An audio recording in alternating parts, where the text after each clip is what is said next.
ഓണക്കാലമാണല്ലോ ഇത്. ഓണം വരുമ്പോൾ കഴിഞ്ഞ കുറച്ച് വർഷങ്ങളായിട്ട് ചില തർക്കങ്ങളൊക്കെ ഉടലെടുക്കാറുണ്ട്. തീവ്ര മത ചിന്താഗതിയുള്ളവർ അവർ പറയും ഓണം ഹൈന്ദവരുടെ ആഘോഷമാണ്, മറ്റു മതസ്ഥരായിട്ടുള്ളവർ അതിലൊന്നും പോയി പങ്കെടുക്കരുത്. നമ്മൾ അങ്ങനെ ഒരു നിലവാരത്തിലേക്ക് ഒരു നിലപാടെടുക്കുമ്പോൾ വാസ്തവത്തിൽ അതൊരു മതഭ്രാന്തിൻ്റെ ഒരു അവസ്ഥയിലേക്ക് പോവുകയാണോ എന്നുള്ള ഒരു സംശയം ഉടലെടുക്കുന്നുണ്ട്.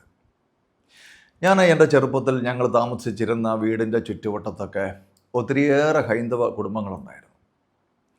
ഓണം പോലെയുള്ള വിശേഷാൽ അവസരങ്ങളൊക്കെ വരുമ്പോൾ ഞങ്ങൾ കുട്ടികളൊക്കെ ഈ ഹിന്ദു വീടുകളിലായിരിക്കും മിക്ക സമയത്തും. ഉച്ചഭക്ഷണമൊക്കെ അവിടെ നിന്നായിരിക്കും. ഓണനാളുകളിലൊക്കെ ആണെങ്കിൽ ഞങ്ങൾ കുടുംബാംഗങ്ങൾ മൊത്തം അവരുടെ വീട്ടിലായിരിക്കും. ഇതുപോലെ ക്രിസ്മസൊക്കെ വരുമ്പോൾ ഈ ഹൈന്ദവ കുടുംബങ്ങളിലെ കുഞ്ഞുങ്ങൾ നമ്മുടെ വീട്ടിൽ വരികയും നക്ഷത്രം തൂക്കുകയും പുൽക്കൂടുണ്ടാക്കുകയും ക്രിസ്മസ് ഗാനങ്ങൾ കരോൾ പാട്ടുകൾ പാടുകയും എന്തിനേറെ പാതിരാ കുർബാനയ്ക്ക് പള്ളിയിൽ പോകുന്നതും കൂടെ അവരും കൂടെ ഒരുമിച്ച. അപ്പോൾ ആ കാലഘട്ടത്തിലൊന്നും നമുക്ക് ഈ ജാതി മത ചിന്തകളൊന്നും നമ്മുടെ ഉള്ളിൽ ഒരിക്കൽ പോലും കടന്നു വന്നിട്ടില്ല. എല്ലാവരും തമ്മിൽ എത്ര പരസ്പര സ്നേഹത്തിലും ഐക്യത്തിലുമായിരുന്നു. എന്നാൽ പിന്നീട് മുതിർന്നു കഴിഞ്ഞപ്പോൾ ഈ ആധ്യാത്മിക ചിന്തകളൊക്കെ ഉള്ളിൽ കയറിയപ്പോൾ എവിടെ നിന്നൊക്കെയോ കേട്ട ചില പ്രസംഗങ്ങളുടെയൊക്കെ വെളിച്ചത്തിൽ മറ്റ് മതസ്ഥരുടെ ആഘോഷങ്ങളിൽ പോയി പങ്കുചേരുന്നതൊക്കെ അതൊക്കെ വലിയ പാപമാണെന്നും പഴയ നിയമത്തിലെ ചില വാക്യങ്ങളൊക്കെ എടുത്ത് ഉദ്ധരിച്ചുകൊണ്ട് നമ്മുടെ അടുത്ത തലമുറകളെ പോലും അത് നശിപ്പിക്കുന്ന തരത്തിലുള്ള ശാപമായി തീരുമെന്നൊക്കെയുള്ള പ്രസംഗങ്ങൾ കേട്ടപ്പോൾ പലരുടെയും ഉള്ളിൽ ഒരു ഭയം ജനിക്കുവാൻ പോലും അത് കാരണമായി തീർന്നിട്ടുണ്ട്. തൽഫലമായിട്ട് എന്താ സംഭവിച്ചത്? ഓണം എന്ന വാക്ക് പോലും പറയാൻ പാടില്ല എന്ന് ചിന്തിക്കുന്ന ഒരുപാട് പേരെ കാണാനായിട്ടിടയായിട്ടുണ്ട്.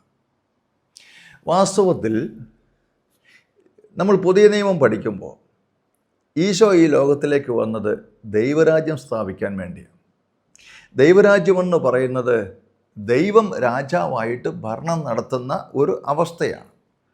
നീതിയും സമാധാനവും പരിശുദ്ധാത്മാവിലുള്ള സന്തോഷവും ഒക്കെ അനുഭവിച്ച് എല്ലാ മനുഷ്യരും പരസ്പര സ്നേഹത്തിലും സമാധാനത്തിലും സമൃദ്ധിയിലും ഐശ്വര്യത്തോടെ ജീവിക്കുന്ന ഒരു അവസ്ഥയാണ് വാസ്തവത്തിൽ ദൈവരാജ്യമെന്ന് പറയുന്നത്. ഇത് മരിച്ച് മുകളിൽ ചെന്നതിന് ശേഷം കിട്ടുന്ന ഒരു അവസ്ഥയല്ല, മറിച്ച് നമ്മൾ ഈ ഭൂമിയിലായിരിക്കുമ്പോൾ തന്നെ ഇവിടെ നമ്മൾ അനുഭവിക്കേണ്ടതാണ്. അതുകൊണ്ടാണ് ദൈവരാജ്യം ഭൂമിയിൽ സംസ്ഥാപിതമാകാൻ വേണ്ടിയാണ് ഈശോ പ്രാർത്ഥിക്കാനായിട്ട് നമ്മളെ പഠിപ്പിച്ചത്. ഈ ഓണത്തിൻ്റെ കൺസെപ്റ്റ് എന്ന് പറയുന്നത് വാസ്തവത്തിൽ എന്താണ്? അതും ഇതുപോലെ തന്നെ ഒരു ദൈവരാജ്യത്തിൻ്റെ കൺസെപ്റ്റാണ്. മഹാബലി രാജാവായിട്ട് വാണിരുന്ന ഒരു കാലഘട്ടത്തിൽ മനുഷ്യരെല്ലാവരും സന്തോഷത്തോടെയും സമാധാനത്തോടെയും ഐശ്വര്യ സമൃദ്ധിയിലും കഴിഞ്ഞിരുന്നു. ഇപ്പോൾ ഈ ചിങ്ങമാസം വരുമ്പോൾ ഓണനാളിൽ എന്ന് പറഞ്ഞാൽ അതിനു മുമ്പ് ഒത്തിരി കഷ്ടപ്പാടുകളും ദുരിതങ്ങളും കണ്ണുനീരും ഒക്കെ ഉണ്ടായിരുന്നു. ഇപ്പോൾ ചിങ്ങം പുലർന്നു, ആവശ്യത്തിന് സമൃദ്ധിയൊക്കെ ഉണ്ടായി, നല്ല ഭക്ഷണമൊക്കെ കഴിക്കാൻ തുടങ്ങി, നല്ല പുതുവസ്ത്രങ്ങളൊക്കെ അണിയുന്നു. അങ്ങനെ സന്തോഷത്തോടെ ജീവിക്കുന്ന ഒരു കാലഘട്ടത്തിൻ്റെ ഓർമ്മയെ അനുസ്മരിക്കുകയാണ്. അതിൽ നമ്മൾ തെറ്റ് കാണാൻ തുടങ്ങിയാൽ, അതിൽ നമ്മൾ പാപം കാണാൻ, ശാപം കാണാൻ തുടങ്ങിയാൽ, എൻ്റെ പ്രിയപ്പെട്ട സഹോദരങ്ങളെ, നമുക്ക് എങ്ങനെ ഈ ലോകത്തിൽ ജീവിക്കാനായിട്ട് കഴിയും? നമ്മളൊരു മതത്തിൻ്റെ വക്താവായിട്ടിരിക്കാൻ വേണ്ടിയല്ല ദൈവം നമ്മളെ ഇവിടെ ആക്കി വച്ചിരിക്കുന്നത്. യേശു ഈ ലോകത്തിലേക്ക് വന്നത് വാസ്തവത്തിൽ ഒരു മതം സ്ഥാപിക്കാൻ വേണ്ടിയാണോ? ഒരിക്കലുമല്ല. യേശു ഈ ലോകത്തിലേക്ക് വന്നത് ദൈവരാജ്യം കൊണ്ടുവരാൻ വേണ്ടിയാണ്. ദൈവത്തിൻ്റെ ഭരണത്തിൻ്റെ കീഴിൽ നാം എല്ലാവരും പരസ്പര സ്നേഹത്തിലും സമാധാനത്തിലും സമൃദ്ധിയിലുമൊക്കെ ജീവിക്കണമെന്നുള്ള ദൈവത്തിൻ്റെ തിരുവിഷ്ടം അത് ഇവിടെ നമ്മുടെ ഇടയിൽ നിറവേറാൻ വേണ്ടിയാണ്. അതുകൊണ്ട് നമ്മൾ ഈ ഓണം പോലെയുള്ള അവസരങ്ങളെ ആ വിധത്തിലൊന്ന് കാണാനായിട്ടൊന്ന് ശ്രമിച്ചാൽ, പ്രിയപ്പെട്ടവരെ, ഇങ്ങനെയുള്ള ഈ അസ്വസ്ഥതകളൊക്കെ നമുക്ക് ഒഴിവാക്കിയെടുക്കാൻ സാധിക്കും.